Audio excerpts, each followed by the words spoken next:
அனைவருக்கும் காலை வணக்கம். இன்னைக்கு பிப்ரவரி 1ஆம் தேதி சனிக்கிழமை. சென்னை ஓமந்தூர் மாகாண முதல்வர் ஓமந்தூர் ராமசாமியார் பிறந்த தினம் என்று விடுதலை போராட்ட வீரரும் சென்னை மாகாணத்தின் முதல்வருமான ஓமந்தூர் ராமசாமி என்பவர் பிறந்த தினம் என்று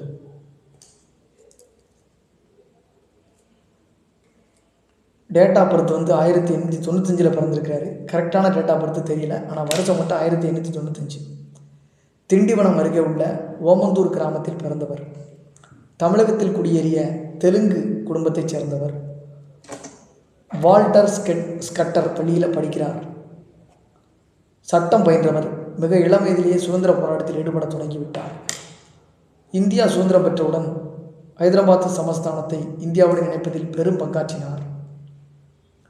பாகிஸ்தானில் இருந்து ஹைதராபாத்துக்கு விமானம் மூலம் ஆயுதங்கள் கொண்டு வரப்படுகின்றன என்று பட்டேலுக்கு எச்சரிக்கை விடுத்தார். அதன் பின்னர் அங்கு இராணுவ நடவடிக்கை எடுக்கப்பட்டு இந்திய தேசத்துடன் ஹைதராபாத் இணைக்கப்பட்டது. காமராஜ் ஆதரவுடன் 1947 ஒருங்கிணைந்த சென்னை மாகாணத்தின் முதல்வராக பதவியேற்றார்.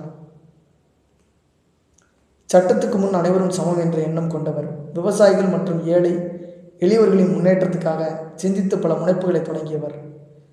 1949 ஏப்ரல் வரை முதல்வராக பதவி வகித்தார். இவரது ஆட்சி காலத்தில் சென்னை கோயில் நுழைவு அதிகார சட்டம் 1947 இயற்றப்பட்டது. இதன்படி பட்டியல் பிரிவினர் கோயிலுக்குள் செல்வதற்கான முழு உரிமை பெற்றனர். ஜமீன் இனாம்தார் முறையை ஒழித்தார். இவர் ஊழலுக்கு எதிராக நடவடிக்கை எடுத்தார். பூரண மதுவிலக்கை அமல்படுத்தினார். இந்து சமய அறநிலையத்துறை சட்டத்தை இயற்றினார். கோயில்களில் வழக்கத்தில் இருந்த தேவதாசி முறையை ஒழிக்கவும் சட்டம் கொண்டு வந்தார். முதல்வராக இருந்தபொழுது ஒரு முறை உடல்நிலை சரியில்லாமல் போனதால் அரசு பொது மருத்துவமனையில் அனுமதிக்கப்பட்டார். மற்றவர்களுக்கு எப்படிப்பட்ட சிகிச்சை அளிக்கப்படுகிறதோ அதே சிகிச்சை தான் எனக்கும் அளிக்கப்பட வேண்டும் என்று கூறினார். தனிப்பட்ட சலுகைகளை கவனிக்கக்கூடாது என்றும் வெளிநாட்டில் இருந்து மருத்துவர் மற்றும் மருந்துகளை வரவழைக்கக்கூடாது என்றும் நிபந்தனைகளை விதித்த அரசியல்வாதி இவர். முதல்வர் பதவியிலிருந்து விலகிய பிறகு இவரது மனம் ஆன்மீகத்திலும் சமூக சேவையிலும் நாட்டம் கொண்டது. வள்ளலாரால் ஈர்க்கப்பட்டு சமரச சுத்த சன்மார்க்கத்தில் தன்னை இணைத்துக் கொண்டார். வடலூரில் சமரச சுத்த சன்மார்க்க நிலையத்தையும் நிறுவினார். வள்ளலார் குருகுல பள்ளி, அப்பர் அனாதைகள் மற்றும் ஏழை மாணவர்கள் இல்லம், அப்பர் சான்றோர் இல்லம், அப்பர்னா திருநாவுக்கரசர், ராமலிங்க தொண்டர் இல்லம் என பல தொண்டு அமைப்புகளை நிறுவினார்.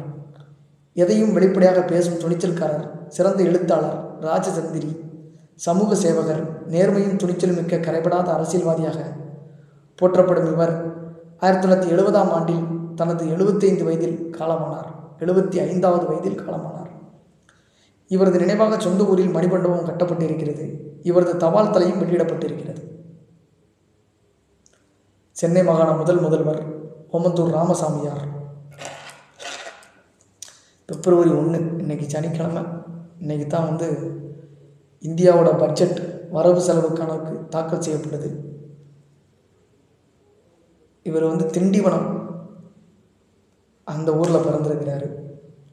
1895 இறந்தது 1970. 75 வயசில் இறந்திருக்கிறாரு. ரொம்ப முக்கியமான ஒரு ஆளுமை.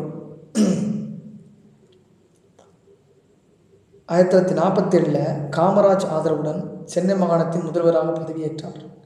1949 ஏப்ரல் வரை முதல்வராக பதவி வகித்தார். 2 வருஷம். இவரது ஆட்சி காலத்தில்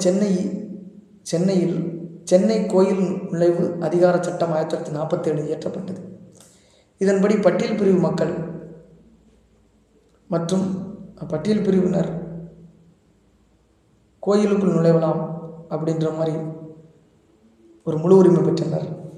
ஜமீன் இனாம்தார் முறையை இவர் ஒழித்தார். பூரண மதுவிலக்கையும் இவர் அமல்படுத்தினார். முதல்வர் பதவியிலிருந்து விலகிய பிறகு சமூக சேவையிலும் ஆன்மீகத்திலும் நாட்டம் இவருக்கு ஏற்பட்டது. வடலூரில் சுத்த சன்மார்க்க நிலையத்தையும் நிறுவினார். வள்ளலார் குருகுல பள்ளி நிறுவினார். அப்பர் அனாதைகள் மற்றும் ஏழை மாணவர்கள் இல்லம் நிறுவினார். அப்பர் சான்றோர் இல்லம் நிறுவினார்.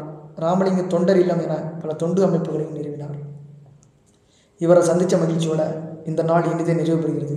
நன்றி, வணக்கம்.